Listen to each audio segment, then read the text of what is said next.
இரட்டையர்களை சின்னமாக கொண்ட மிதுனராசி அன்பு சொந்தங்களுக்கு வணக்கங்க. எல்லாரும் எப்படி இருக்கீங்க? மிதுனராசிங்க பொதுவாகவே ரொம்ப சிந்திப்பாங்க, அதி புத்திசாலிங்க. ஏன்னா புதன் பகவானை ராசி அதிபதியாக கொண்டவங்க. புதன் பகவான் யாருங்க? நவகிரகங்களுடைய இளவரசன். அதாவது நவகிரகங்களிலேயே 4வது கிரகமாக இடம் பிடித்தவர் புதன். அப்படின்னா ரொம்ப சிறப்பு வாய்ந்தது. ஏன் சொல்லனா, பொன் அகப்பட்டாலும் புதன் அகப்படாதுன்ற பெருமைக்கு உரியவர். சொல்றாங்களே, பொன் கிடைச்சாலும் புதன் கிடைக்காதுப்பா. ஏன்னா மற்ற கிரகங்களுடைய ஆதிக்கம் சரியில்லாத நேரத்துல கூட இந்த புதன் பகவான் ஒருத்தர் உங்களுக்கு சாதகமா இருந்துட்டா மற்ற கிரகங்களால உங்களுக்கு ஏற்படக்கூடிய பாதிப்பை நீங்க அழகா சரி செஞ்சிட முடியும். ஒன்றும் இல்லைங்க, ஒரு பெரிய பிரச்சனை தீர்க்கவே முடியல, ஆனா அதி புத்திசாலி என்ன செய்வாங்க, ஏதாவது ஒரு பிரச்சனைன்னு ஒன்று இருக்குன்னா அதுக்கு ஒரு முடிவுன்னு ஒன்று இருக்கும். ஆனால் அது மற்ற ராசிக்காரர்களை விட மிதுன ராசிக்காரங்க ஈஸியாக அந்த விஷயத்தை கண்டுபிடிச்சி அதுலேருந்து வெளியே வந்துடுவாங்க. இப்போ மிதுனம் அப்படின்னாவே இரட்டையர்கள்னு சொன்ன பார்த்தீங்களா, இவங்களுக்கு நிகராக நீங்கள் இவங்கள தான் வைக்க முடியும். எல்லாத்துக்கும் மேலே மிதுன ராசி ஒருத்தன் வீழ்த்தணும்னு நினச்சா அதுக்கு வாய்ப்பே கிடையாது. பாசத்தை காட்டி நீ வீழ்த்திடலாம், பகையை காட்டி நீ நினச்சினா நீ சரியா லாக் ஆகிப்ப. உங்களை சுத்தியும், அதாவது 8 திக்குல இருந்துமே உட்கார வச்சிருவாங்க. மிதத்தை என்னைக்குமே பகச்சிக்க கூடாது. எல்லாத்துக்கும் மேல மிதுன ராசிக்காரங்க எந்த ஒரு பிரச்சனையா இருந்தாலும் சரிங்க, அதை சமன் செய்து சீர்தூக்கும் கோள் மாதிரி துல்லியமாக நீதி வழங்குவதில் வல்லவர்கள். புரியுதுங்களா? ஒரு பிரச்சனையா அதுல ஆதி முதல் அந்த வரைக்கும் அலசி ஆராய்ஞ்சிட்டு யார் பக்கம் தப்பு, இந்த தப்பு எதனால நடந்துச்சு அப்படின்னு சொல்லி சரியான முடிவை கண்டுபிடிக்கிறவங்க இவங்கள தான் இருக்காங்க. அது இவங்கெல்லாம் ஒரு பஞ்சாயத்துக்கு போயிட்டாங்கன்னா போதும், ஈஸியா அந்த பஞ்சாயத்தும் முடிஞ்சு போயிடும். இதை தாண்டி மிதுனராசிக்காரர்களை பொறுத்த வரைக்கும் எல்லாருக்கும் உதவி செய்து தான் பழகும். அது ஃப்ரெண்டாவே இருந்தாலும் சரி, நெருங்கி பழகுன நல்ல ஒரு உறவாவே இருந்தாலும் சரி, உதவி கேட்க தயங்குவாங்க. மிதுனராசியை பொறுத்த வரைக்கும் நம்ம உதவி கேட்க போய் அவங்க நம்மள ஏதாவது தப்பா நினைச்சிருவாங்களோ, கேவலமா நினைச்சிருவாங்களோ, இதெல்லாம் யோசிப்பாங்க. குறிப்பாக கூட இருக்கிறவங்களுடைய செயல்பாடை பார்த்து தான் நம்ம என்ன செய்யணும் ஏது செய்யறதவே கொஞ்சம் வெயிட் பண்ணி செய்ய ஆரம்பிப்பாங்க. அதே போல் மிதுனராசி ஒரு இடத்துல இருக்கு அப்படின்னாக்கா அந்த இடத்துல எந்த வேலையாக இருந்தாலும் சரி இழுத்து போட்டு செய்வாங்க. அதற்கான பிரதிபலன் எதுவுமே எதிர்பார்க்க மாட்டாங்க. இதனாலவே தாங்க பல இடங்கள்ல இப்போ வரைக்குமே கஷ்டப்படுறதுக்கு காரணம். ஏன்னா எந்த ஒரு எதிர்பார்ப்பும் இல்லாம, சுயநலம் இல்லாம, பொதுநலமா மிதுனம் வேலை பார்க்கக்கூடிய அந்த தருணத்துல மற்றவங்க எல்லாருமே அவங்களுடைய தேவைகளை மிதுனத்தை வச்சு சாட்சிக்கிறாங்க. ஒன்றும் இல்லை, ஒரு பெரிய பிரச்சனை எனக்கு இருக்குன்னு வைங்க, பக்கத்துல மிதுனராசிக்காரங்க இருக்காங்க, யோசிப்போம், இது நம்ம ஏன் அப்படி மண்டியை குழப்பிட்டு பக்கத்துல இருக்கிறவங்க தானே மிதுனராசிக்காரன் இழிச்சா வச்சிருக்காள்ல, அவகிட்ட கொடுத்தோம்னாக்கா அவள் ஈஸியா இதை சால்வ் பண்ணிட்டு போறா. அப்புறம் என்ன, நம்ம பிரச்சனையை சரி பண்ணிக்கிட்டு தூக்கி போட்டு போயிட வேண்டியதுதான். இதுதான் பல பேர் மிதுனராசியுடைய வாழ்க்கையில வாழ்ந்துகிட்டு இருக்காங்க. அதே போல இந்த கலியுகத்துல நெளிவு சுழிவு தெரியாதவங்களும் இவங்களதான் இருக்காங்க. புத்திசாலியாவே இருந்தாலும் இந்த நல்லவங்க கெட்டவங்களை ஹேண்டில் பண்ண தெரியறதில்ல, அனுசரிச்சு போக தெரியறதில்ல. ஆனா இது ஏங்க, எவ்வளவுதான் பணம் வந்தாலும் சரி இவங்களால அதை சேமிக்கவே முடியாது. தனக்குன்னு எடுத்து வைக்க மாட்டாங்க, தன்னை சார்ந்தவர்களுக்கு கணக்கவளுக்கு பார்க்காம செலவு செய்வாங்க. இந்த கொடுத்த சிவந்தக்காரங்கள்னு சொல்லுவாங்க இல்லையா, அது மிதத்துக்கு பொருத்தமாகும். இந்த புத்திசாலி தான், ஆனா உன்ன மாதிரி ஒரு முட்டாளை பார்க்கவே முடியாது அப்படின்னு யாராச்சும் சொல்லணும்னு நினைச்சா மிதுனராசி ஈஸியா சொல்லிடலாம். இப்போ உடனே மிதுனராசிக்காரெல்லாம் கோவப்படுவீங்க. ஏன் கோவப்படுறீங்க? வெயிட் பண்ணுங்க, நான் சொல்றேன். காரணம், நீங்க புத்திசாலியா இருக்குன்ற பேர்ல மற்றவங்களை ஏமாத்துறது கூட தெரியாம இருக்கீங்க. ஒன்றும் இல்லை, ஒரு புகழ்ச்சி தான், நீங்களா இந்த பிரச்சனைக்கெல்லாம் ஈஸியா அது பண்ணிடுவீங்கல்ல அப்படின்னு ஒருத்தர் சொல்லிட்டா போதும், தலையை உடச்சிக்கிட்டு அங்க போய் இங்க போய் அவனுக்கு தேவையான உதவிலாம் செஞ்சு அவன் பிரச்சனையை உங்க பிரச்சனை நினைச்சு உசுரை கொடுத்து வேலை பார்த்து எல்லாம் சரி கட்டி விடுவீங்க. அவன் ஈஸியா ஒரு நன்றி கூட சொல்லாம, ஒரு நன்றி விசுவாசத்தை கூட காட்டாம உங்களை அலட்சியப்படுத்தி அவமானப்படுத்தி ஒதுக்கி வச்சு ஓரங்கட்டி எவ்வளையோ விஷயங்கள்ல உங்க முதுகு பின்னாடி மூஞ்சிக்கு முன்னாடின்னு நிறைய விஷயங்களை துரோகங்களை செஞ்சிருப்பாங்க. இதெல்லாம் கொஞ்சம் கூட பொருட்படுத்த திருப்பணும் அந்த ஆட்கள் உதவி கேட்கிறப்போ இப்பவும் அதை செஞ்சுட்டு தான் இருக்கீங்க. இல்லைன்னு உங்களால மறுக்க முடியுமா? வாழ்க்கையே போச்சு, இனியாவது கொஞ்சம் மாற்றத்தை கொண்டு வரலாமே, நல்லதொரு மாற்றம் ஏற்படணும்னு ஆசை இருக்கு இல்லையா? ஸோ அதற்கு தகுந்த காலம் பிறந்திருக்கு. இந்த மாற்றம் உங்களுக்குள்ள கண்டிப்பாக வந்துதான் ஆகும். சரிங்களா? அதெல்லாம் இருக்கட்டுமா, நீ சொல்றதெல்லாம் உண்மைதான், நான் இல்லைலாம் சொல்ல, வேற ஏதாச்சும் சொல்லு, எங்களை பற்றி எங்களுக்கு தெரியும் அப்படின்னு சொன்னால் சரிங்க, அதை விட்டுடுவோம். இப்போது தலைப்பு பார்த்துருப்பீங்க, தனிமரமாக நிற்கும் மிதுனத்திற்கு மே 31க்குள்ள முடிவுக்கு வரக்கூடிய மிகப்பெரிய 8 பிரச்சனைகள். மிதுனராசிக்காரங்க, எல்லாம் மாறப்போகுது. உங்கள் வாழ்க்கையில் நிகழக்கூடிய அதிசயத்தையும் தெளிவாக தெரிஞ்சுக்கோங்க. இது நாள் வரைக்கும் தான் என்ன நடக்க போகுது ஏது நடக்க போகுதுன்னு தெரியாமல் மொத்தமாக வாழ்க்கையை உருட்டும். நம்ம வாழ்க்கையில் நமக்கு கிடைக்கக்கூடிய வாய்ப்புகளை மற்றவங்க பயன்படுத்திட்டு அவங்க பாட்டுக்கு ஜாலியாக போயிட்டு இருந்தாங்க. இனியாவது நமக்காக கொஞ்சம் வாழ ஆரம்பிப்போமே. அது என்ன ஏதுங்கிறது இப்போ தெளிவாக பார்த்து தெரிஞ்சுக்கலாம். அதுக்கு முன்னாடி மிதுன ராசிக்காரங்க, புதன் பகவானை அதிபதியாக கொண்டவங்க, உங்களுடைய அதிர்ஷ்ட தெய்வம் பெருமாளுங்க. அவரை வழிபாடு செய்யாம உங்களுக்கான பலன்களை சொல்ல முடியாது. தொடக்கமும் இல்லை, முடிவும் இல்லை. அந்த வகையில ஓம் நமோ நாராயண. குளம் தரும் செல்வம் தந்திடும் அடியார் பழுந்துயிர் ஆயின எல்லாம் நிலந்தரும் செய்யும் நீள் விசும்பு அருளும் அருளோடு பெருநிலம் அளிக்கும் வளந்தரும் மற்றும் தந்திடும் பெற்ற தாயினும் ஆயின செய்யும் நலந்தரும் சொல்லை நான் கண்டு கொண்டே நாராயணா என்னும் நாமம். அதாவது நாராயணான்னு சொன்னாலே போதும், நமக்கு நல்லது வந்து சேருமா. நாராயணா அப்படின்ற சொல்ல சொன்னாலே போதும், நம்முடைய தீமைகள் விலகி போகுமா. இன்னும் அந்த அளவுக்கு பெருமாளுடைய வழிபாடு நமக்கு பலன்களை அள்ளி தரக்கூடியது. யாரு பெருமாளை வழிபாடு செய்ய மறந்தாலும் மிதுனம் வந்துட்டு கட்டாயம் வழிபாடு செய்யணும். வாழ்க்கை இருள் சூழ்ந்த மாதிரி இருக்கு, இந்த பெருமாளுடைய வழிபாடு உங்களுக்கு வெளிச்சத்தை கொடுக்கும், செல்வாக்கு கொடுக்கும், நீடித்த பேரு புகழ் பட்டம் பதவிகள்லாம் உங்களை வந்து சேரும். புரியுதுங்களா?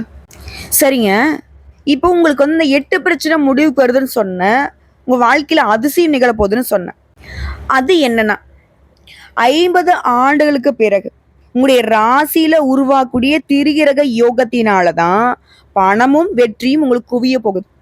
அதாவது ஜோதிட சாஸ்திரப்படி நவகரங்கள் வந்துட்டு ஒவ்வொரு குறிப்பிட்ட கால அளவில் தன்னுடைய ராசியை மாற்றும் இல்லைங்களா? அதன் அடிப்படையில் சில நேரங்களில் சில ராசியுடைய மாற்றம் சில யோகங்களை உருவாக்கும். அப்படித்தாங்க இந்த யோகமானது 50 ஆண்டுகளுக்கு பின்னாடி மிதுன ராசியில உருவாகி இருக்கு. அதாவது இந்த யோகம்ங்கிறது ஒவ்வொரு வேலையிலுமே மகத்தான வெற்றியை கொடுக்க போகுது. நல்ல நிதி நன்மைகளை நீங்க பெற போறீங்க. அதிர்ஷ்டத்துடைய அடையாளமாக மிதுன ராசி வளம் வரப்போகுது. அதாவது மிதுன ராசியில 3 கிரகங்களுடைய யோகம்னு சொன்னோம் இல்லையா?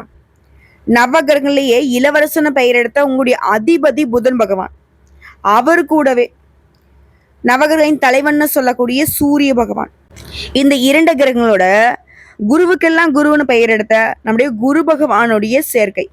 ஸோ மிதுன ராசியில இந்த 3 கிரகங்களும் சேர்வதனால இந்த சக்தி வாய்ந்த திரிகிரக யோகம் உருவாகி இருக்கு. இதனால தொட்டது எல்லாமே பொண்ணாக மாறும். குறிப்பா நம்மளுடைய மிதுன ராசிக்கு திடீர் நிதி நன்மைகள் கிடைக்கும். தொழில் அதிபர்களா இருக்கீங்கன்னாக்க நல்ல லாபத்தை பெற போறீங்க. அதே போல எப்பேற்பட்ட சவால்களையுமே சமாளிக்கக்கூடிய அளவுக்கு உடைய புத்தி சாதுரியம் திறமையா செயல்படும். வியாபாரியில நல்ல லாபத்தை பெறக்கூடிய புதிய ஒப்பந்தங்களை பெற போறீங்க. அதே மாதிரி புதிய வருமான ஆதாரங்கள் உங்களுக்கு திறக்கப்படும். நிதி நிலைமை நல்ல வலுவா இருக்க போகுது. குடும்ப வாழ்க்கையில மகிழ்ச்சிக்கும் அமைதிக்கும் ஒரு குறையும் இருக்காது. நீண்ட நாள் ஆசைகள் எல்லாமே இப்ப நிறைவேற போகுது. அதிர்ஷ்டம் பிரகாசிக்க போகுது ஒரு வாழ்க்கையில. சமுதாயத்துல மதிப்பு மரியாதை அதிகமாகுது. செல்வாக்கு மிக்க நபர்களுடைய நட்பு கிடைக்கும். வெளிநாட்டு பயணம் மேற்கொள்வீங்க. அதே போல வீட்டுல அடுத்தடுத்த சுப நிகழ்ச்சிகள் நடக்கும். நீங்களுமே நிறைய மற்றவங்க வீட்டு சுப நிகழ்ச்சிகள்ல அதிகமா பங்கேற்கக்கூடிய வாய்ப்பு இருக்கு. புதிய வேலையை தொடங்கக்கூடிய எண்ணங்கள் ஏதாவது இருந்தா இந்த காலகட்டத்தில் தொடங்கினீங்கன்னா, ஒரு தொழில் தொடங்குறதோ இல்ல புதுசா ஏதாவது ஒரு கம்பெனி தொடங்குறதோ எதுவாக இருந்தாலும் சரி, இப்போ வந்து தொடங்கி பாருங்க, நல்ல வெற்றி கிடைக்கும். அதே போல நீண்ட காலமாக சிக்கியிருந்த பணம் இப்போ கைக்கு வந்து சேரும். எல்லாத்துக்கும் மேல வருமானத்துல உயர்வு ஏற்படுங்க. வாழ்க்கையில முன்னேற்றத்துக்கான புதிய வாய்ப்புகள் கிடைக்கும். வேலையில் இருக்கீங்களா? தனியார் துறையோ அரசாங்கத்துறையோ ஆண்களோ பெண்களோ பதவி உயர்வு கிடைக்கிறதுக்கு வாய்ப்பு இருக்கு. அதே போல அலுவலகத்துல உங்களுக்கு கொடுக்கப்பட்ட வேலையை திறம்பட செய்து முடிப்பீங்க. இந்த காலகட்டத்தில் உயர் அதிகாரிகள் அவங்களுக்கு முழு ஆதரவை கொடுப்பாங்க. நல்லா கூலி வேலை பார்க்குறேன் முதலாளிங்கிட்ட நல்ல ஆதரவு கிடைக்குங்க. சம்பள உயர்வு கிடைக்கும். வருமானம் பல வழிகளில் உங்களுக்கு வந்து சேரும். எல்லாத்துக்கும் மேலேங்க பங்குச்சந்தை, பந்தயம், லாட்ரி இதன் மூலம் நல்ல நிதி ஆதாயங்களை பெறுவதற்கான வாய்ப்பு இருக்கு. ஸோ இந்த 3 கிரகங்களுடைய பலம்ங்கிறது உங்களுக்கு சில விஷயங்கள்ல அதிர்ஷ்டகரமான வாய்ப்புகளை கொடுக்குதுங்கிறத தெரியப்படுத்தியாச்சு. இப்போ உங்களுடைய 8 பிரச்சனைகள் என்னென்ன முடிவுக்கு வரப்போகுதுங்கிறத தெளிவா பார்க்கலாமா? பொதுவாகவே மிதுன ராசிக்கிறவங்க நீதிக்கு நேர்மைக்கு கட்டுப்பட்டவங்க, யாருக்குமே தலை வணங்காம உண்மையை உறக்க சொல்லக்கூடியவங்க இல்லையா? உங்களை பொறுத்த வரைக்கும் இது நாள் வரைக்கும் வாழ்க்கையில பெரும் பிரச்சனையா இருந்தது, எதை செஞ்சாலும் சரி நமக்கு சாதகமா முடிகிற மாதிரியே தெரியுது, ஆனா முடிவுங்கிறது அது நமக்கு சாதகமா இருக்காது. நம்ம நினைச்சது ஒண்ணு நடக்கிறது ஒன்னாவே இருந்திருக்கும். ஆனா இனி நீங்க நினைச்சது எல்லாமே நடக்க போகுது. குறிப்பா நடக்கிறது எல்லாமே நல்லதாவே நடக்கும். அடுத்தது 2வது பிரச்சனை, சொத்து பிரச்சனை. ஏன்னா இது நம்ம சொத்தா இருக்கும், ஆனா எவனோ ஒருத்தர் கேஸ் போட்டு கோர்ட்டு கேஸ்ன்னு இழுத்துட்டு இருப்பான். அங்காளி பங்காளி சொல்லிட்டு எனக்கு உரிமை இருக்கு அது இதுன்னு பண்ணியிருப்பான். அப்படி ஏதாவது சொத்து பிரச்சனை மாட்டிக்கிட்டு இருந்தா அந்த சொத்து பிரச்சனைகள்ல உங்களுக்கு சாதகமான தீர்ப்பு கிடைக்கும். உடைய மூதாதையருடைய சொத்துக்கள் உங்க கைக்கு வந்து சேரும். அடுத்து 3வது பிரச்சனை, வெளிநாட்டுக்கு போகணும், புதுசா தொழில் தொடங்கணும், இல்ல வந்து வேலை தேடிட்டு இருக்க, இது எல்லாத்துலயுமே தடை தடை தடை.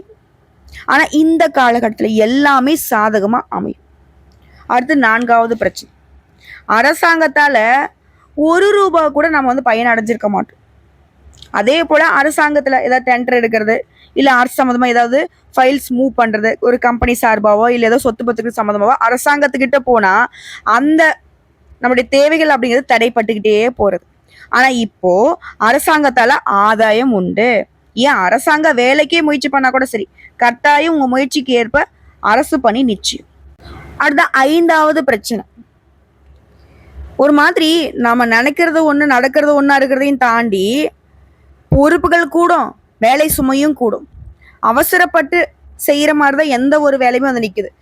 அது யோசிக்க கூட நேரம் இல்லாம ஒரு மாதிரி சிரமப்பட்டு அலைச்சல் பட்டு அல்லோலப்பட்டு ஒரு மாதிரி சலிப்பா சோர்வா கோபமா தான் எந்த ஒரு வேலையுமே செய்யற மாதிரி இருந்துச்சு இல்லையா? அந்த நிலை மாறுது. ஓகேங்களா? அடுத்துதான் 6வது பிரச்சனை, ஆரோக்கிய பிரச்சனை. இதை வந்து சுத்தமா விட்டுட்டோம். ஆரோக்கியம் அப்படிங்கிற விஷயத்துல 0 மார்க் தான் வாங்கி வச்சிருப்போம் மிதுன ராசி இல்லையா? அதை கவனிக்க கூட நமக்கு வந்துட்டு பிரச்சனை இடம் கொடுக்கல. ஆனா இந்த காலகட்டத்துல எந்த ஒரு பிரச்சனையும் இல்லாம ஆரோக்கியத்துல முழுசா அக்கறை காட்ட போறீங்க. ஆரோக்கியமும் சிறப்பா இருக்க போகுது. அடுத்த 7வது பிரச்சனை, குழந்தை பேரு இல்ல, பிள்ளைகள் வழியில நல்லது நடக்கல, மகனுக்கோ மகளுக்கோ கல்யாணம் அமையல, பூர்வீக சொத்துக்கள் சாதகமா கிடைக்கல, கணவன் மனைவிக்கிடைய வாழ்க்கை சரியா இல்லை. இப்படி இருந்த உங்களுடைய வாழ்க்கையில குழந்தை பேரு கிடைக்கும், பிள்ளைகள் வழியில நன்மைகள் நடக்கும், பூர்வீக சொத்துக்களால உங்களுக்கு ஆதாயம் கிடைக்கும், மகனுக்கோ மகளுக்கோ திருமணத்தை சிறப்பா நடத்த போறீங்க, கணவன் மனைவிக்கிடையே உறவுமே ரொம்ப சிறப்பா இருக்கும். அடுத்து 8வது பிரச்சனை, வீட்டுல ஒரு நல்லது கெட்டதை பார்க்க முடியல, ஒத்துமை இல்லை, ஆளுக்கு ஒரு பக்கம் திக்கு திசை தெரியாம நிக்கிற மாதிரி இருக்கு. ஏன் மிதுன ராசிகள்லாம் நிறைய பேர் ஆண்களும் சரி பெண்களும் சரி வேலை நிமித்தமா குடும்பத்தை விட்டு பிரிஞ்சு வெளியில தங்கியிருப்பீங்க, வெளிநாட்டுல தங்கியிருப்பீங்க, வெளியூர்ல தங்கியிருப்பீங்க. ஸோ இப்படி தன்னுடைய சொந்த இடத்த விட்டு மனதளவிலையும் சரி உடல் அளவிலும் சரி வருத்தப்பட்டு கஷ்டப்பட்டுட்டு இருந்த மிதுன ராசிக்காரங்க இப்போ வந்து குடும்பத்தோட வந்து சேர போறீங்க. அதே மாதிரி குடும்பத்துடைய ஒற்றுமை பலப்படுதுங்க. ஒருத்தர் அனுசரணையா இருக்க போறீங்க, ஒருத்தர் நல்ல புரிதலோட இருக்க போறீங்க. எல்லாத்துக்கும் மேல குடும்பத்துல தடைப்பட்டு இருந்த சுப நிகழ்ச்சிகள் இப்ப இனிமையா கோலாகலமா நடக்க போகுது. உங்களுடைய திறமைகளையும் வெளிப்படுத்தக்கூடிய நல்ல வாய்ப்புகள் உங்களை தேடி வரும்.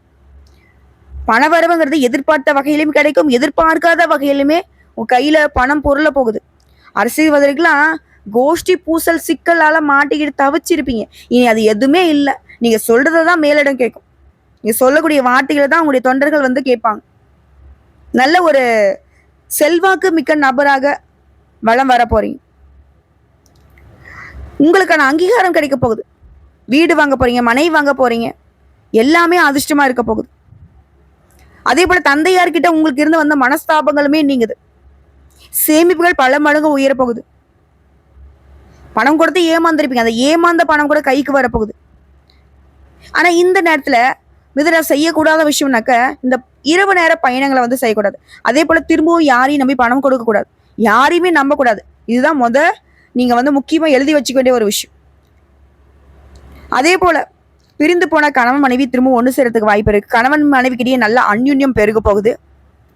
குடும்பத்துல இனி நல்லது நடக்கும். பிள்ளைகளுடைய போக்குல நல்ல மாற்றம் வரும். பூர்வீக சொத்து பிரச்சனைகளுக்கு தீர்வு வருது. தாய் வழி உறவுக்காரங்களா ஆதாயம் இருக்கு. இதுவே வந்து சொந்தமா தொழில் செய்யக்கூடிய வியாபார பக்கங்களுக்கு லாபம் அதிகமாகுது. சந்தை நுணுக்கங்களை கத்துக்கிட்டு பெரிய முதலீடு செய்ய போறீங்க. லாபத்துக்கு குறைவில்லை. அதே போல கஸ்டமர் கிட்ட ரொம்ப அன்பா நடந்துக்க போறீங்க.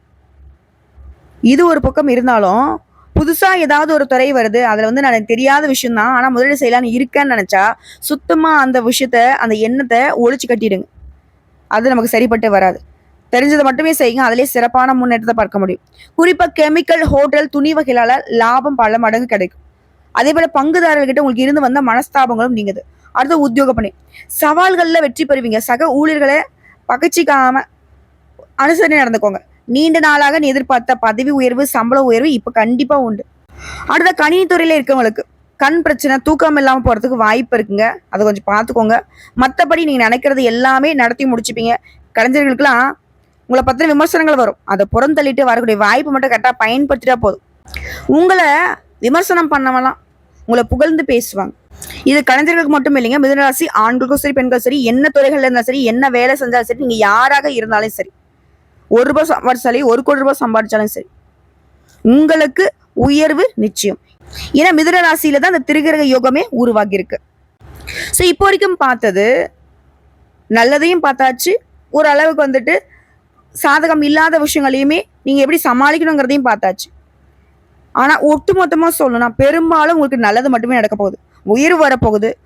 வாழ்க்கையில் இது நாள் வரைக்கும் கீழே இருந்த நீங்க படிப்படியா செல்வ நிலையிலும் சரி, கல்வியிலும் சரி, வியாபாரத்திலும் சரி, அந்தஸ்திலும் சரி, உயர்ந்த இடத்துக்கு வர போறீங்க. உங்களுக்கான அங்கீகாரம் நிச்சயமா கிடைக்கும். விடாமுயற்சி செய்ய போறீங்க. வருமானம் உயர்வதற்கு நிறைய வாய்ப்புகள் உங்களை தேடி வரும். பணிவோட எல்லாத்தையுமே சாதிச்சுக்க போறீங்க. ஸோ உங்களுக்கு இந்த அதிர்ஷ்டங்கள் நிலைக்கணும்னாக்கா தினமுமே நந்தி தேவரை கும்பிடுவது மிதுனத்திற்கு சிறப்பான விஷயம். இது எல்லாத்தையும் தாண்டி உடல்நலம் தொடர்பான பிரச்சனைகள் இருந்து முழுசா நிவாரணம் பெற போறீங்க. மதிப்பு மரியாதை அதிகமாகுது. நீங்க எந்த வேலையை மேற்கொண்டாலும் சரி, அதுல உங்களுக்கு வெற்றி கிடைக்கும். புதிய வேலை தேடுறீங்களா, வலுவான வாய்ப்புகள் உங்களை தேடி வரும். தொழில நீங்க நிறைய முன்னேற்றத்தை அடைய போறீங்க. அதே போல புதுசா வண்டி வாகனம் வாங்குவீங்க. அதிர்ஷ்ட வாய்ப்புகள் உண்டாகுது. தாய் வழி உறவுகளால உங்களுக்கு வளம் கூடும். இல்லத்துல சுப நிகழ்ச்சிகள் நடக்கும். உத்தியோகத்துல இருக்கிறவங்க எதிர்பார்த்த ஊதிய உறவை பெற போறீங்க. வியாபாரிகள லாபத்தை அதிகமா பார்க்க போறீங்க. அடுத்த விவசாயிகளுக்கு விவசாய பொருட்களின் விலை வந்து கூடும். வருமானம் பெருகும். அரசியல்வாதிகளுக்கு மாற்றங்களை பெற போறீங்க. அது உங்களுக்கு சாதகமா தான் இருக்க போது. கலைத்தொழில் இருக்கிறவங்களுக்கு லாபகரமான வாய்ப்புகள் அமையும். இது எல்லாத்தையும் தாண்டி பெண்களுக்கு தடைப்பட்ட பண வருமானம் கிடைக்கும். குழந்தை பாக்கியம் கிடைக்கும். கணவன் மனைவிக்கிடையே அந்யுன்யம் பெருகும். திருமணத்துக்காக காத்திருக்கக்கூடிய பெண்மணிகளுக்கு நல்ல வரன் தேடி வரும். அடுத்த மாநில பொறுத்திருக்கும் வெளியூருக்கு சென்று படிக்கக்கூடிய முயற்சிகள்ல வெற்றி கிடைக்கும். உயர்கல்வி கனவுகளுமே நனவாகுது. எல்லாத்துக்கும் மேல மிதுன ராசிக்கு நிதிநிலை அப்படிங்கிறது ரொம்ப சிறப்பா இருக்குதுங்க. இது நாள் வரைக்கும் நடந்த எந்த ஒரு விஷயமே உங்களுக்கு சந்தோஷத்தை கொடுத்துக்காது. ஆனா இனி நடக்கிறது எல்லாமே உங்களுக்கு மனசுக்கு சந்தோஷத்தை மட்டுமே கொடுக்க போகுது. எதிர்பார்த்த விஷயமும் சரி, எதிர்பாராத விஷயங்களும் சரி, உங்களுக்கு உற்சாகத்துக்கு குறைவு இல்லாம பார்த்துக்கும். அதாவது என்ன வாழ்க்கை இதுன்னு புலம்பிட்டு இருந்த மிதுனத்திற்கு அட என்ன ஒரு வாழ்க்கைன்னு நீங்களே பெருமைப்படக்கூடிய அளவுக்கு சந்தோஷம் உங்களை சூழ்ந்து இருக்க போகுது. ஏன்னா அந்த திரிகிரக யோகத்துடைய பலம்ங்கிறது மிதுன ராசிக்கு 1000 யானைகள் கூட இருந்த எப்படியோ அந்த அளவுக்கு பலம் சேர்த்திருக்கு. ஸோ இப்ப இருக்கக்கூடிய இந்த அதிர்ஷ்டகரமான வாய்ப்புகள் உங்களுக்கு நிலைச்சிருக்கணும்னாக்க நீங்க செய்ய வேண்டிய பரிகாரம், அனுதினமும் ஆஞ்சநேயரை வணங்கி, குறிப்பா சனிக்கிழமைகள் அவருக்கு வெண்ணெய் சாற்றி வெற்றிலை மாலை சாற்றி வழிபாடு செய்ய நீடித்த நிலைத்த செல்வம், செல்வாக்கு, பேரு, புகழ், பதவின்னு உங்களை தேடிக்கிட்டு வரும். அதே போல வியாழக்கிழமைகளை குரு பகவானுக்கு வழிபாடு வைங்க. முழுக்க முழுக்க அதிர்ஷ்டங்கள் உங்களுக்கு நிலைச்சிருக்கும். அதிர்ஷ்ட வாய்ப்புகள் உங்களை தேடி வரும். என்ன மிதுன ராசிக்காரங்களே, ஒரு மாதிரி தெம்பதா பெருப்பீங்க. இனியும் அப்படிதான் இருக்க போறீங்க. வளம் கூட வளம் கூடுது. வாழ்த்துக்கள்.